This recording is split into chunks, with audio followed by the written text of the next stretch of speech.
31 তারিখে মানে গত শুক্রবার একটা ঘটনা ঘটেছে। ছাত্রছাত্রীদের যে পঠন পাঠনের যে একটা সিলেবাস তৈরি হয়, মানে রুটিন যাকে বলে আর কি, সেই রুটিনটা নিয়ে একটা হেডমাস্টারের সঙ্গে সহকারী হেডমাস্টার এবং পরিচালনা সমিতির সভাপতিরা ছিলেন। সেই নিয়ে এই সূত্রপাত নিয়ে মানে একটা কথা কাটাকাটি হয়। এই কথা কাটাকাটির মধ্যে হয়তো দেখা গেল একটা অশ্লীল ভাষায় গালিগালাজ হয়, একটু হাত চালিয়েছে। তবে আমি যেটা এলাম আর কি, আমাদের ডিআই সাহেবের প্রতিনিধি এসছেন, ওনারা ওনাদের মতন করে কথা বলছেন আর কি। তবে নিউ ফারাক্কা হাই স্কুলের ছাত্র ছাত্রী এবং যারা রান্নাবান্না করছে মিড ডে মিলের আর কি, মিড ডে মিলে রান্নাবান্না করছে এবং শিক্ষক শিক্ষিকেরা এই হেডমাস্টারের প্রতি একদম বিতৃষ্ণা জন্মে গেছে। প্রত্যেকটা ছাত্র ছাত্রী ইভেন শিক্ষক শিক্ষিকাদের মেন্টালিটি টর্চারিং, ফিজিক্যালি হুমকি, কি আমার বিরুদ্ধে কথা বললে এরকম করে দেবো, স্কুল থেকে তাড়িয়ে দেবো। এখনই শুনলেন আমাদের ছাত্রছাত্রীরা আসছে, এরা এখন 10-এ পড়ছে, 11-এ পড়ছে, 9-এ পড়ছে। তার মানে এরা একজন জনপ্রতিনিধিকে তৈরি করার একটা ক্ষমতার জায়গায় এসছে। এরা বুঝতে শিখেছে তাদের সামনে স্মোক করা, নেশাগ্রস্ত আসা, স্কুলের যে একটা প্রেয়ার হয় সেখানে অনুপস্থিত, কখন উনি আসছেন তার কোনো হাজিরের খাতায় সই নাই, কখন উনি যাচ্ছেন তার খাতায় নাই।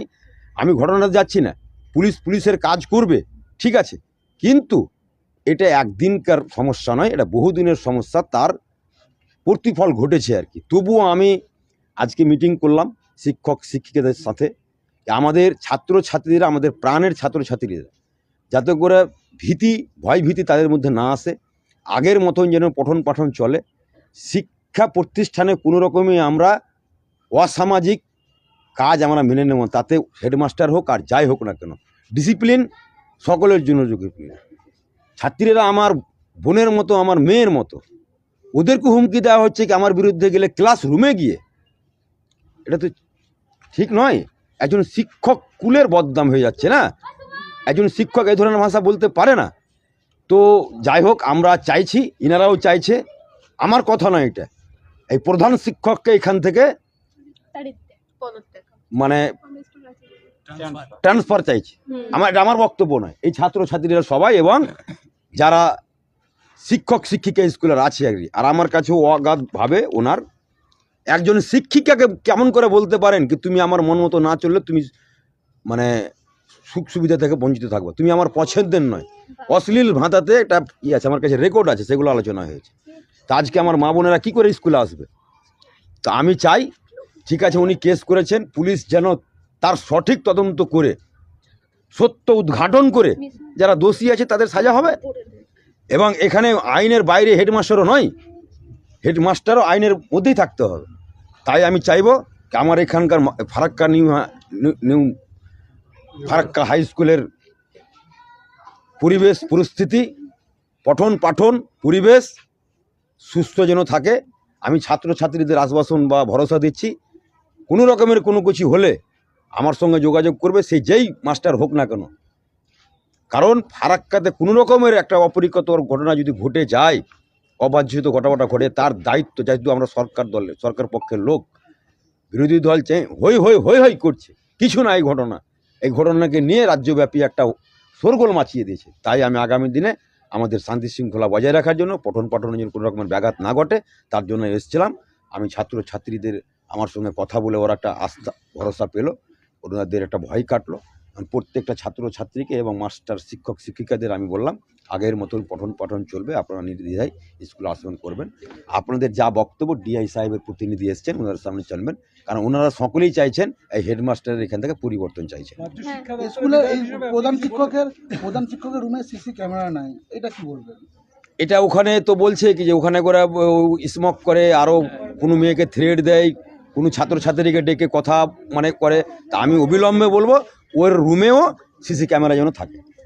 আপনি বেরোনোর সময় দেখলেন কিছু ছাত্রছাত্রী আপনাকে ধরে কিছু অভিযোগ ক্ষোভ উগড়ে দিল, প্রধান শিক্ষকের সেটা আমি তুলে ধরলাম, তো ছাত্রছাত্রীদের কথাটা আমি তুলে ধরলাম।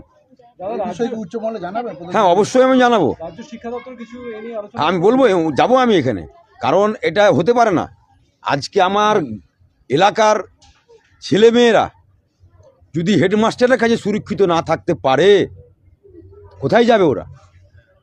আমাদের গার্জেন যারা অভিভাবক আছে, এখানে আমরা ছেলে মেয়েদেরকে শিক্ষা অর্জন করার জন্য পাঠাই, সেখানে যদি আমাদের শারীরিকভাবে টর্চারিং করা হয়, ফিজিক্যালি টর্চারিং করা হয়, মেন্টালিটি টর্চারিং করা হয়, তাহলে তো আতঙ্কিত হয়ে ছেলেমেয়েরা স্কুল আসবে না। বললো তো স্কুল আসবো না, এই হেডমাস্টারের অত্যাচারে স্কুল বন্ধ হয়ে যাবে বলছে। আপনি আমার মুখে নয়, ওনাদের কাছ থেকে শুনুন। তবুও আমি বলবো, এই শান্ত পরিবেশকে শান্ত অশান্তি যেন আমরা না করি।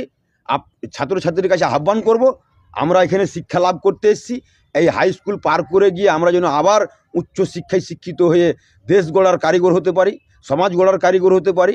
আমরাই আগামী দিনে, তোমরাই আগামী দিনের শিক্ষক হবা, শিক্ষিকা হবা, দেশ ওনারাই গড়বে আর কি। কিন্তু তাই স্কুলে তো ম্যানেজমেন্ট ওকে কোনো লোক বলছে উন্নয় দাস এমএলএর, আরে এমএলএর তো সবই, এমএগুলো আমাকে জানে যে এনার প্রতি আস্থা আছে, ভরসা আছে, বিচার পাবো বলে আমাকে কথাটা বলতে এসছে। আমার কাছের সবাই লোক, আমার প্রাণের মেয়ের বয়সের এগুলো। আমার কেউ ছোট বোনের সমান হবে, কেউ আমার মেয়ের বয়সের হবে, ছোট ভাই হবে, ছেলে হবে, ছেলের বয়সের সব ছেলে এসছে। যেই যদি যে রক্ষক সেই যদি ভক্ষক হয়ে যায়, তাহলে তো আস্থা ভরসা থাকবে না।